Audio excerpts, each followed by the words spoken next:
সাহস, বন্ধুপ্রীতি, প্রত্যুৎপন্ন মতিত্ব।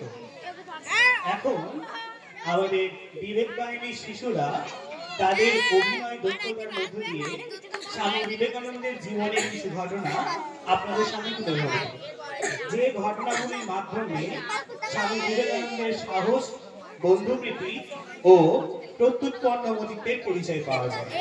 অভিনয়ে অঙ্কুশ, আয়ুষ্মান, অংশুমান, অবিন, বুবাই, শুভজিৎ, দিশা, রিতম, রিজু, গোপাল, পীযূষ, রিতম, সোহান, অরিজিৎ, শঙ্খসূত্র, গুঞ্জন, অর্ঘ, সুরজিৎ, প্রীতম, রনি, অনন্যা।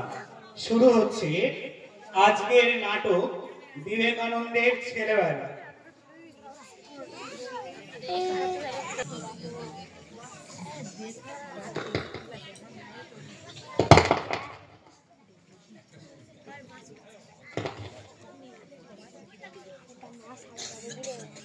বিলের পড়ার ঘর। ভুবনেশ্বরী দেবী ঘর গোছাচ্ছেন। বিলে ও তার বন্ধুরা চড়কের মেলা দেখে ফিরে এসেছে।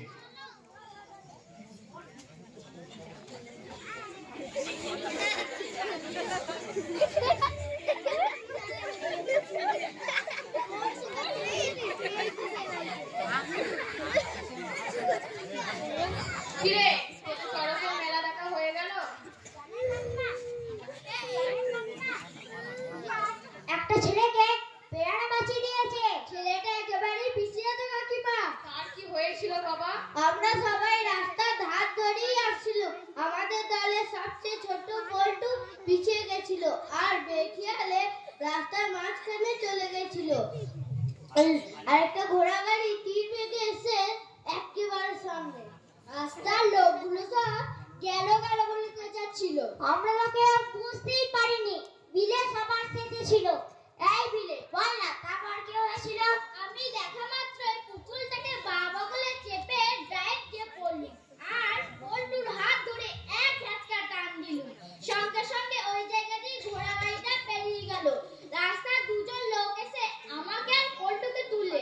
এই পুতুলটা কিন্তু ভাঙতে দিইনি। বিলে না দেখলে আজ পল্টু মরতুই মরত।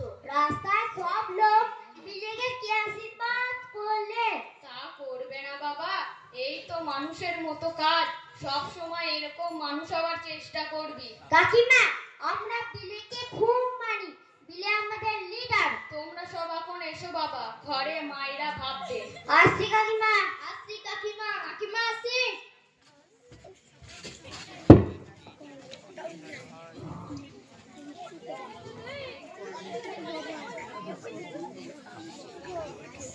আসুন মাস্টার মশাই, বিলে আজ চড়কের মেলায় গিয়েছিল, সবে ফিরেছে। বসুন।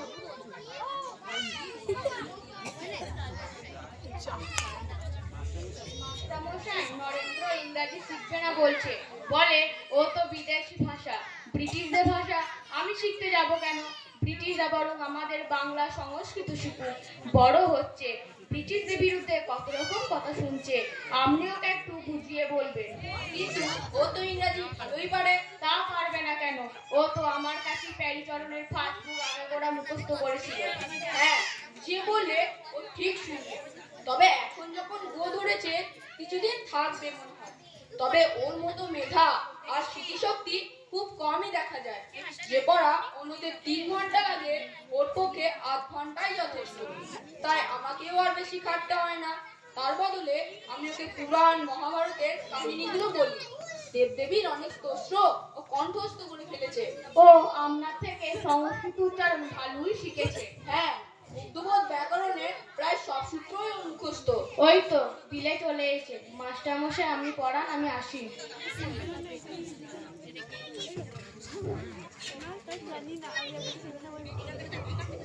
ইতিহাসে পড়া 12 পাতা থেকে 15 পাতা এই পর্যন্ত। ভূগোলে পড়া 9 পাতা থেকে 11 পাতা শেষ। বাংলা পড়া 18 পাতা থেকে 20 পাতা এই পর্যন্ত। অঙ্ক পর্বমালা 27 থেকে 20 দাগ পর্যন্ত। নরেন্দ্র, তোমার প্রিয় বিষয় ইতিহাসটাই পড়ি।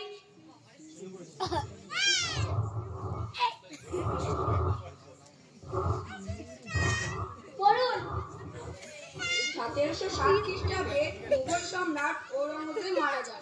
1757 খ্রিস্টাব্দে পলাশী যুদ্ধের মাধ্যমে ভারতের উপমহাদেশে ঢুকে ইস্ট ইন্ডিয়া কোম্পানির এই দুয়ের 50 বছরে ভারতের উপমহাদেশের রাজনৈতিক ইতিহাস অনেকটাই বদলে গিয়েছিল। আর একবার পড়বো নাকি? না, এবার আমি বলছি। 1707 খ্রিস্টাব্দে মুঘল সম্রাট ঔরঙ্গজেব মারা যান। 1757 খ্রিস্টাব্দে পলাশী যুদ্ধের মাধ্যমে ভারতীয় উপমহাদেশে ব্রিটিশ ইস্ট ইন্ডিয়া কোম্পানির উত্থান। এই দুয়ের মধ্যে ব্যবধান মাত্র 50 বছর। কিন্তু এই 50 বছরে ভারতীয় উপমহাদেশের রাজনৈতিক ইতিহাস অনেকটা বদলে গিয়েছিল। বাহ বাহ, খুব ভালো।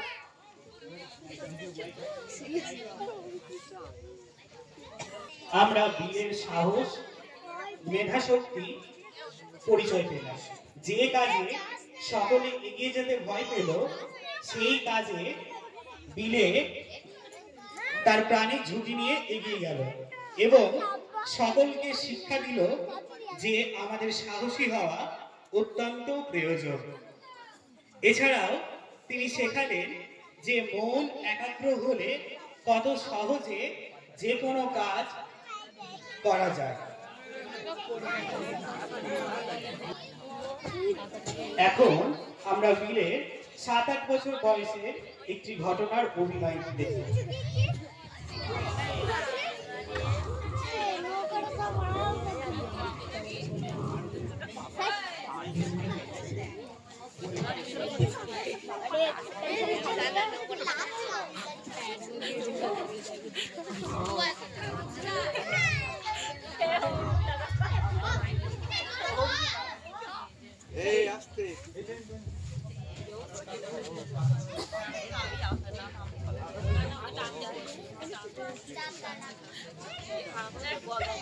বুঝলি শুভ, শিম্পাঞ্জিটাকে দেখতে একেবারে নীলুর মতো। কি রে নীলু, আমার চুপ মেরে গেছিস কেন? আমার গায়ে বমি বমি পাচ্ছে। এই ছেলেগুলো চিড়িয়াখানা কোথায় গিয়েছিলি রে? চিড়িয়াখানা দেখতে। ও, ওই জন্য জানোয়ার দেখেছিস তো, তাই জানোয়ার হয়ে ফিরছিস। দেখুন মাঝে দাদা, আমার সবাই রাত্র বাড়ি ছেলে। আমাদের সঙ্গে এবার কথা বলবেন না। সব ছেলেকে একসঙ্গে বলে ভুল করে। বুঝতে পারি না। বড় বড় কথাটা আহির বেলা এসে গেছে।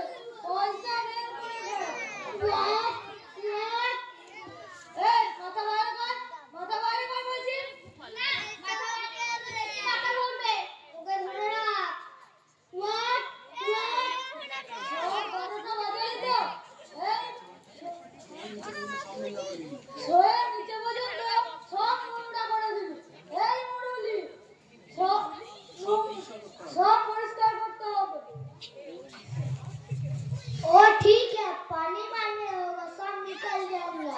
তোকে আর পানি মারতে হবে না, এই বেটা দিতেই পরিষ্কার করাবো।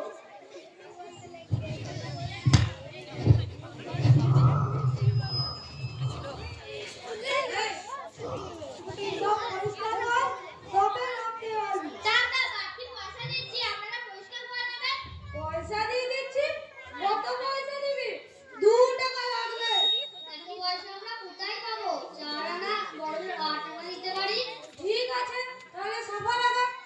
আমরা পরিষ্কার করতে পারবো না। বমি করতে পারবো, পরিষ্কার করতে পারবো না। বললাম তো মাঝি, 8 আনা দিচ্ছি, আপনারা পরিষ্কার করে নেবেন। নৌকো ঘাটে দেব না, আগে সাফা লাগা।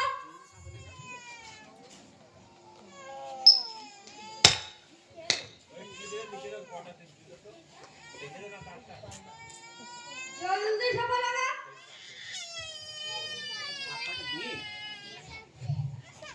গায়ে হাত দেবেন না।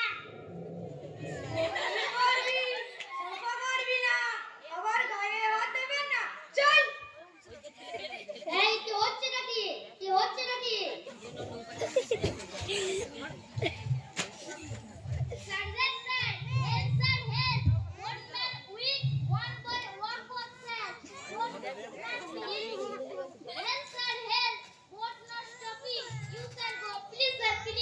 অলরাইট, আমি সব বুঝিতে পারিয়াছি।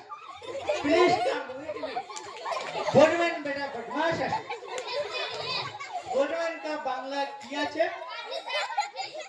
अरे माझे जल्दी बच्चे लोग उधर तो नहीं तो फटक का बंदोबस्त कर।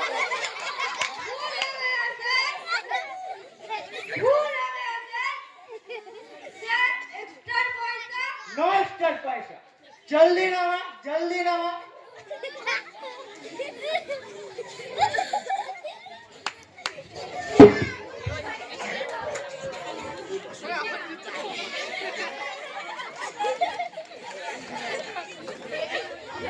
তোমার নাম কি আছে?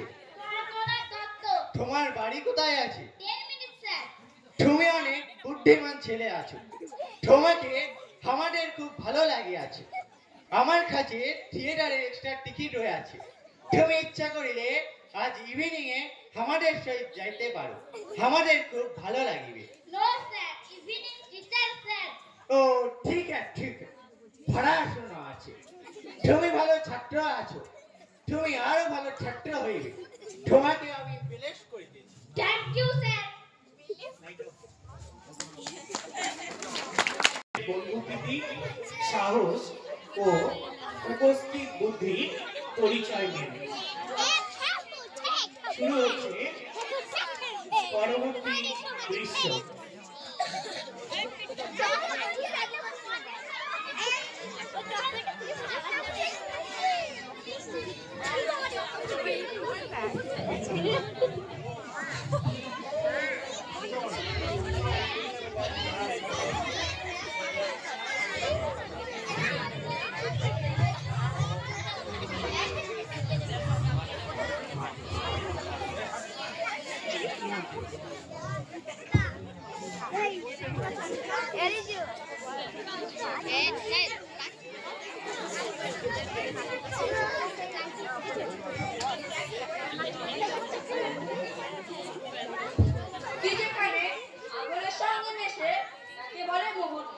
আর বদ্বীপ হলো যে ভূভাগের 3 দিক জল আর 1 দিক স্থল।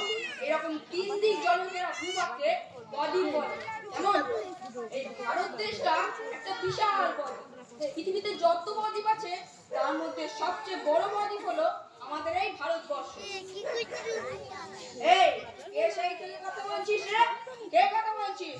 ওর তো দেখি ওই দিক থেকে কথা বলছে স্যার। এই ওর কথা বলছিলি? না স্যার। তবে আমি কি বললাম বল? বল মোহনা কাকে বলে? মোহনা পারবো না স্যার। পারবো না স্যার? তো কথা বলছিলি কেন? নে কান ধরে দাঁড়া। তারপর তুই বল বদ্বীপ কাকে বলে? বদ্বীপ হলো যে ভূভাগের 3 দিক জল 1 দিক স্থল, অথবা 3 দিক জলঘেরা ভূভাগকেই বলে বদ্বীপ। বেশ বস। তারপর তুই বলবি সবচেয়ে বড় বদ্বীপের নাম কি? পারবো না স্যার। পারবি আর কি করে? গল্প করছিলি তো। নে কান ধরে দাঁড়া। আর কোনোদিন পড়ার সময় গল্প করবি না। আমিও দাঁড়াবো স্যার। না তুই কেন দাঁড়াবি? তুই তো পড়া পেরেছিস। না স্যার, ওরা পারলেও আমি কথা বলছিলাম, ওরা আমার কথা শুনছিল, তাই ওদের আগে আমার দাঁড়ানো উচিত ছিল। ও তাহলে তুই কথা বলছিলিস। ঠিক আছে, তাহলে তুই সত্যি কথা বলেছিস, তোকে আর দাঁড়াতে হবে না। সত্যি কথা বলা খুব ভালো অভ্যেস। এই তোরা সব বস, আর কোনোদিন এমন করিস না। বীরের সন্তান পরিচয় নেই, তাই পরবর্তীকালে স্বামী বিবেকানন্দ হয়ে তিনি বলেছিলেন, সত্যের জন্য সবকিছুকে ত্যাগ করা চলে, কিন্তু কোনো কিছুর জন্য সত্যকে বর্জন করা চলে না। শুরু হচ্ছে পরবর্তী দৃশ্য। বীরে এখন অনেকটা বড় হয়েছে, জেনারেল অ্যাসেম্বলিজ ইনস্টিটিউশনের সামনে দাঁড়িয়ে বন্ধুদের সঙ্গে কথোপকথন চলছে।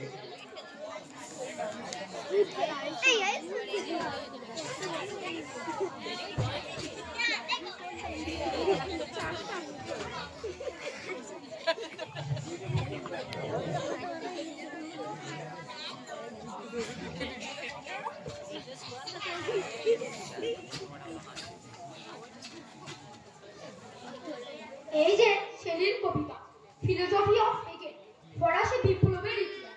এগুলো কি বই রে? এগুলো হলো মনের খিদে মেটানোর জন্য। কলেজের সিলেবাসটা পড়লেই তো আর মনের খিদে মেটে যায় না। নরেন, তুই এই কলেজে ঢুকেই বেশ পপুলার হয়ে গেছিস। তুই এখানেও লিডার। শুধু কি ছেলেরাই, কলেজের প্রফেসররাও নরেনকে নিয়ে বলাবলি করছে। প্রিন্সিপাল হেস্টি সাহেব নরেনের সম্বন্ধে কি বলেছেন শুনেছিস তো? কি বলেছেন? বলেছেন উনি জার্মানি ও ইংল্যান্ডের বহু ইউনিভার্সিটিতে পড়িয়েছেন, কিন্তু নরেনের মতো এত ভালো দর্শনের ছাত্র আগে দেখেননি। আসল ব্যাপারটা কি জানিস? পৃথিবীতে মূল চিন্তার বস্তু খুব বেশি নেই।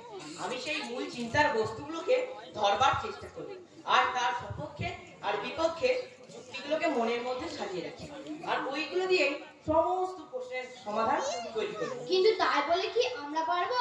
তোর মনের সংযোগের জন্যই তুই পারিস। তুই যে ইংল্যান্ডের ইতিহাস বইটা 3 দিনে পড়ে শেষ করলি, তা কি আমি পারতুম? আমারও খুব অবাক লেগেছে। আমাদের তো শুধু পড়তেই 3 দিন লাগে। দেখ, ছোট ছেলেরা যখন পড়তে শেখে তখন ক খ একটা একটা করে অক্ষর শিখে, অক্ষরগুলো জুড়ে শব্দ তৈরি করে। কিন্তু একটু বড় হলে বানান না করেই গোটা শব্দটাকে পড়তে পারে, আর একটু বড় হলে প্রায় 3-4টে শব্দ একসাথে দেখে। আমিও এরকম একটা গোটা পৃষ্ঠাকেই একসাথে দেখতে পারি। তাই পাতা ওঠাতে যেটুকু সময় লাগে সেই সময়ই পড়া হয়ে যায়। তবে মনোসংযোগের ব্যাপারটা তো ভুলে আছে, সে তো বটেই। তোদের মনে আছে নিশ্চয়ই, তুইও তো সেখানে ছিলিস, যেবার সেই লাঠি খেলায় পালোয়া লেঠের লাঠি ভেঙে দিল। মনে থাকবে না আবার? খানিকক্ষণ লাঠি চালানোর পর আমি শুধু প্রতিপক্ষের লাঠির মুভমেন্টই দেখতে পাচ্ছিলাম। বিশ্বাস কর, আমি প্রতিপক্ষকেও দেখতে পাইনি। আমাদের তো কোনো কাজে এগিয়ে যেতে বারবার শিখি। বুঝলি দশরথী, স্কুলে পড়বার সময় এক মাস্টার মশাই প্রায় হচ্ছে নরেনকে ডেকে ইংরেজিতে বক্তৃতা দিতে বলল। নরেন উঠে মাস্টার মশাই সম্বন্ধে এমন বক্তৃতা করলো, সবাই অবাক। সেদিন সুরেন ব্যানার্জি সভাপতি ছিল। উনি নরেনকে বলল, তুমি ভবিষ্যতে একজন বিশ্ববিখ্যাত বক্তা হবে। নরেন, তোর এইসব ব্যাপারে এগিয়ে যাওয়ার ব্যাপারটা আমার খুব ভালো লাগে, এই জন্যই তুই নেতা। দেখ, তোরা মনোসংযোগ, সাহস এসব যাই বলিস না কেন, আমার কিন্তু মনে হয় জীবনে পিওরিটিটাই সব থেকে বড় জিনিস।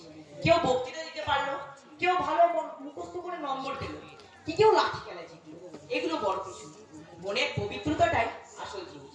মানুষের ভেতরে যা কিছু মহৎ ভালো তার প্রকাশ ঘটাতে গেলে সর্বপ্রথম মনের পবিত্রতাটা রক্ষা করা চাই। ওই জন্যই তোর কাছে এলে আমাদের মনেও কোনো খারাপ চিন্তা ওঠে না, মনে হয় যেন তুই আগুনের মতো পবিত্র। তোর কাছে এলে মনের মধ্যে একটা বীরত্বের ভাব জাগে। আমি ওই মেয়েই রঙের ছেলেদের একদম দেখতে পাই। ব্যাটা ছেলে হয়ে জন্মেছি, চেষ্টা করে মেয়ের সাথে যাবো কেন? ঘাড় বেঁকিয়ে দাঁড়ানো, চোখ নামিয়ে কথা, ন্যাকা ন্যাকা কথা, এগুলো আমার একদম সহ্য হয় না। কেন রে বাবা? বীর হ, মাথা সোজা রেখে চোখে চোখ রেখে কথা বল। তা নয়, এই দেখ, এখানে কথা বলতে বলতে প্রায় 5:30টা বেজে গেল। আমাকে একটু চোর বাগানে হরিদাসের কাছে যেতে হবে, ওকে একটু পড়া দেখিয়ে দিতে হবে। এই, আমি চললুম রে। নরেন, মনে আছে তো কাল দাশরথী বাড়ি গানের আসর? তোকে ঘন্টা 2 গাইতে হবে। ঠিক আছে, এলুম রে। নরেন এখন যা গাইছে না, দারুণ।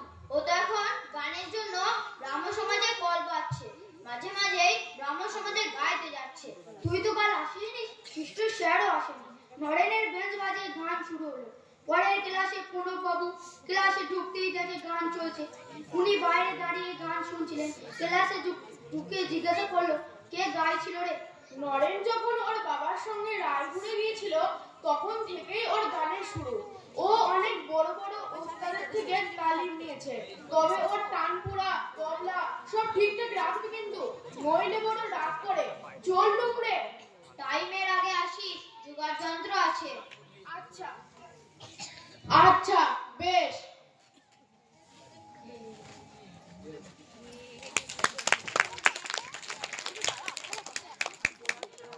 এই ঘটনাটির মধ্য দিয়ে নরেন্দ্রনাথের বহুমুখী প্রতিভার পরিচয় মেলে।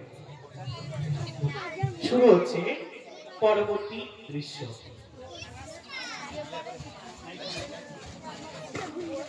বিশ্বনাথ দত্তের বৈঠকখানা। বিশ্বনাথ দত্ত মানিব্যাগ থেকে টাকা বের করে দিচ্ছেন। দেখ, মিথ্যে বলছি না তো? আগে না ডাক্তারবাবু, কানে মিথ্যে কথা বললে আমার এই জিভটাই খসে পড়বে। ভগবানই জানে বইয়ের ওষুধ না তোরই ওষুধ।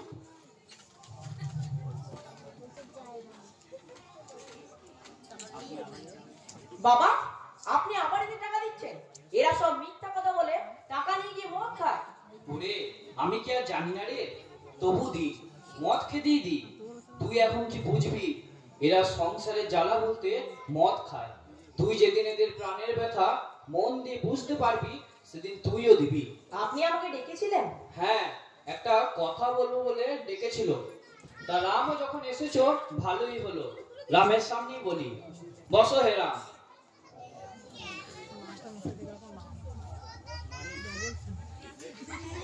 নরেন, তোর জন্য একটা পাত্রী দেখেছি। তোর মত পেলে সামনের অগ্রাণী বিয়ের দিনটা ঠিক করে নিতে চাই। পাত্রী খুব আগ্রহ দেখাচ্ছে। মেয়েটি দেখতে শুনতে মন্দ নয়, বেশ সুলক্ষণও বটে, কিন্তু গায়ের অনেক চাপা আছে। তাই 10,000 টাকা যৌতুক দিতে চাইছে। পরিবারটি ধনীও বটে, শিক্ষিতও বটে। কিন্তু বাবা, আমি যে বিয়ে করবো না ঠিক করেছি। কিন্তু এমন যোগাযোগ হাতছাড়া করলে পরে আফসোস করতে হতে পারে। তাছাড়া বিয়ে পাশের পর ওরা তোকে বিলেতে ব্যারিস্টারি পড়তে পাঠাতে চায়। আমার তো মনে হয় প্রস্তাবটা গ্রহণ করাই বুদ্ধিমানের কাজ হবে। তা তোমার কি মনে হয় বলো না রাম? আমারও তো তাই মনে হচ্ছে। তারপর কলকাতার মধ্যে তোমাদের সব পরিচিত। বাবা, আমি জীবনটাকে একটু অন্যভাবে পেতে চাই। অন্যভাবে পেতে চাই? অন্যভাবে পেতে চাইলে বিয়ে করতে ক্ষতি। আমরা তো তোর সবই জানি। তোর প্রাণে যা ইচ্ছা তুই তাই কর না। তোদের ব্রাহ্ম সমাজে দেবেন ঠাকুর, কেশব সেন সবাই তো দুই দিকই করছেন। এক হাতে সংসার ধর্ম সব করছেন, অন্য হাতে ধর্মকর্ম সবই। বলে জনক রাজার দু হাতে দুটো তলোয়ার ছিল, একটা জ্ঞানের একটা কর্মের। একদিকে রাজা, একদিকে ঋষি। জনক রাজা মহা তেজা, তার বা ছিল কিসে ত্রুটি, সে যে এদিক ওদিক দুদিক রেখেই খেয়েছিল দুধের বাটি। কিন্তু বললেই আর জনক রাজা হওয়া যায় না। বলে জনক রাজার পূর্ব জন্মে অনেক তপস্যা করেছিল। দেখ নরেন, ছোটবেলা থেকে তোদের পূর্ণ স্বাধীনতা দিচ্ছি, কখনো কোনো জিনিস জোর করে চাপিয়ে দিইনি, আজও দেব না। তোর চিন্তা বুদ্ধির ওপর আমার পূর্ণ বিশ্বাস আছে, তাই সিদ্ধান্ত নেওয়ার ভারটা আমি তোর ওপরই দিয়ে গেল।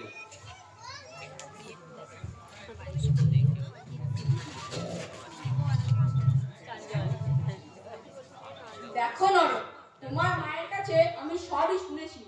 ধর্মকর্ম যদি তোমার একান্তই করতে ইচ্ছে থাকে, তাহলে ব্রাহ্ম সমাজ ইত্যাদিতে না ঘুরে একদিন দক্ষিণেশ্বরে আমার গুরুদেবের কাছে চলো।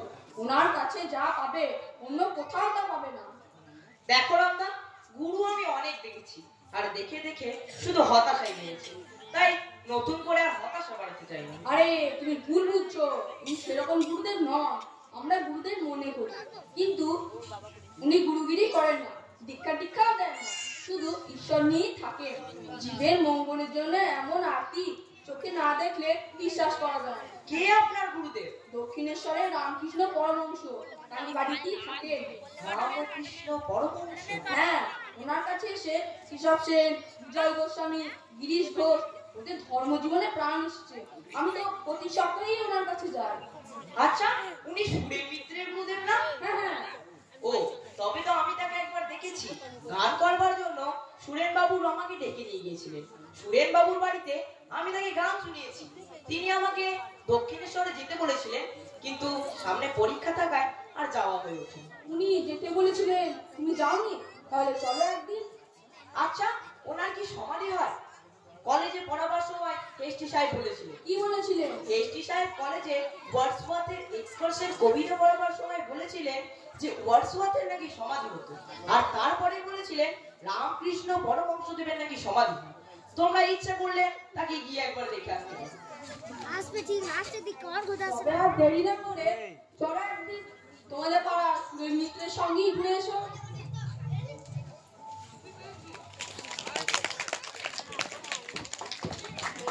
এরপরই নরেন্দ্রনাথের জীবনে এক নতুন অধ্যায়ের সূচনা হয়। 1881 খ্রিস্টাব্দে পৌষ মাসে নরেন্দ্রনাথ দক্ষিণেশ্বরে ঠাকুর রামকৃষ্ণ পরমহংস দেবের নিকট উপস্থিত হন।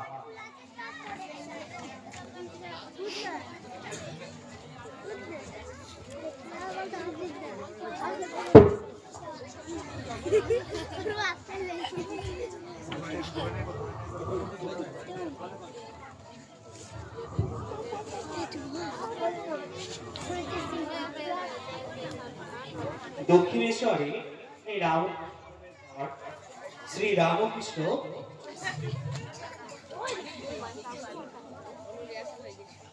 এখানে মাদুরে বসে আছে গৃহভক্তরা। নৌকো কোথায় থাকে? নৌকো জলে থাকে। নৌকো জলে থাকে, তা বেশ। নৌকোয় জল ঢুকলে কি হবে? নৌকো ডুবে যাবে। হ্যাঁ, নৌকোয় জল ঢুকলে নৌকো ডুবে যাবে। এখন ভাবো, তোমরা সব এক একখানা নৌকো, সংসার জলে ভাসছো। এখন সংসার যদি তোমাদের মধ্যে ঢোকে কি হবে? মশাই, ডুবে যাব। ঠিক বলেছ, তুমি সংসারে থাকো, তাতে দোষ নেই। সংসার যেন তোমাতে না ঢোকে। মশাই, তা কি করে হবে? হবেনি কেন? এই ধরো দুধ, দুধ জলে দিলে কি হবে? মিশে যাবে। এইবার ধরো দুধ থেকে দই বানালে, দই থেকে ঘোল বানালে, ঘোলকে মেরে মাখন তুললে। এখন মাখনকে জলে রাখলে কি আর কি মিশবে? সাধন করে কাঁচা মনকে পাকা করে নিতে হয়, তাহলে আর গোল থাকে না। তার উপায়? ঈশ্বরের নাম গুণকীর্তন আর সাধু সঙ্গ। সাধু সঙ্গে মন পবিত্র থাকে। সাধু কি জানো? যিনি ঈশ্বরের সঙ্গে যোগাযোগ করিয়ে দেন। হ্যাঁ গা, তা আজ একটু কেউ গান টান গাও না গো। না, আজ গাই, এদের তো কাউকে দেখতে পাচ্ছি না। ওই যে ছোকরারা যারা নতুন এলে, তোমাদের কেউ গান টান জানো নাকি? এ জানে, এ নরেন, বল না রে। মশাই, এ ব্রাহ্ম সমাজে গান করে। ও তাই বুঝি? তা তোমার নাম কি? আমার নাম নরেন্দ্রনাথ দত্ত। বেশ বেশ, তা একটু গান গাও না গো। আগে আমি খুব বেশি গান জানি না, ওই 2-4টে গান জানি। তো ওই এক দুখানাই গাও। মশাই, না হলে হয় না। উনি যখন বলছেন একটা গান গাও না। এসো বাছা, এসো, তুমি আমার এই পাশটাতে বসো। এসো ভাই এসো, এনার কথা কেউ অমান্য করে না।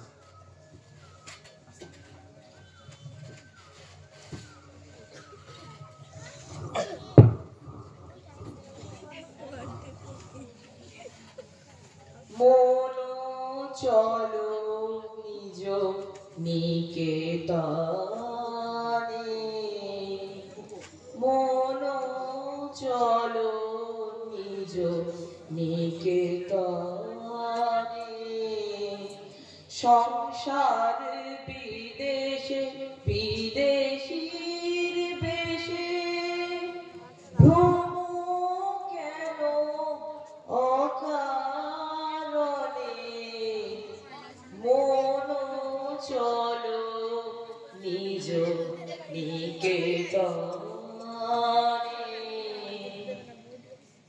বাহ বাহ, বেশ বেশ, আহা, বেশ বেশ।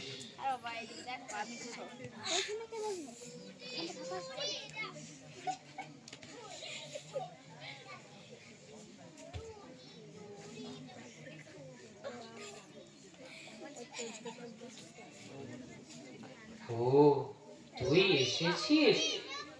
বেশ গান তোমার। এসো, আমার সঙ্গে একবার এসো।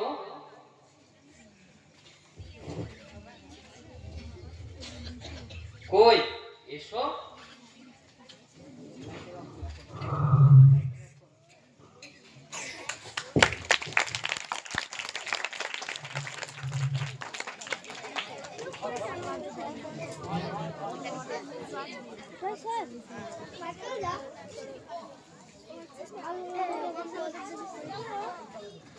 এসো বাচ্চা এসো।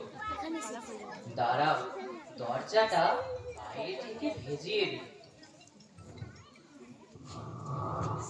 এইবার তুমি আর আমি নিজের লোককে এতদিনে কাছে পেয়েছি। বলি, এতদিন পরে আসতে হয়।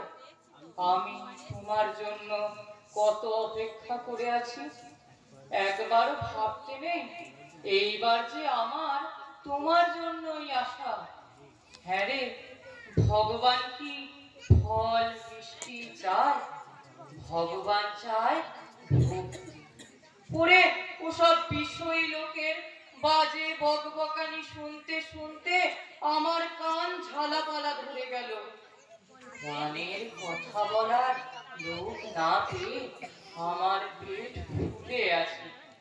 আজ তোকে পেয়ে কত কথাই না বলতে ইচ্ছে হচ্ছে। তুই আমার কথা শুনবি নি? কিরে বল না, তুই আমার কথা শুনবি নি?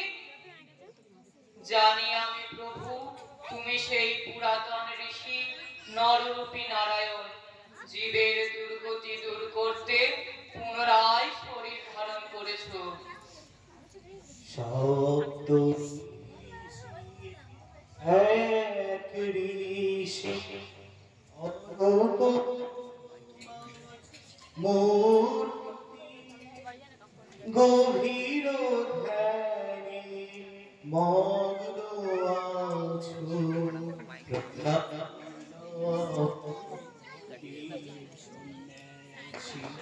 সপ্ত ঋষি এক ঋষি অরূপ তোমার মূরতি, গভীর ধ্যানে মগ্ন আছো।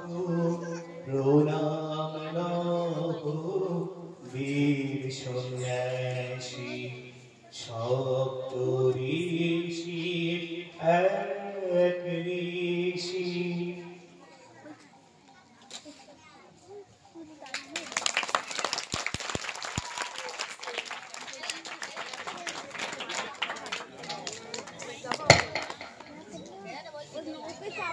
আমাদের আজকের নাটক এখানেই শেষ হলো। আপনারা সকলে যাবেন না, প্রার্থনা সঙ্গীত হবে আমাদের শেষে, তারপরে আপনারা যাবেন।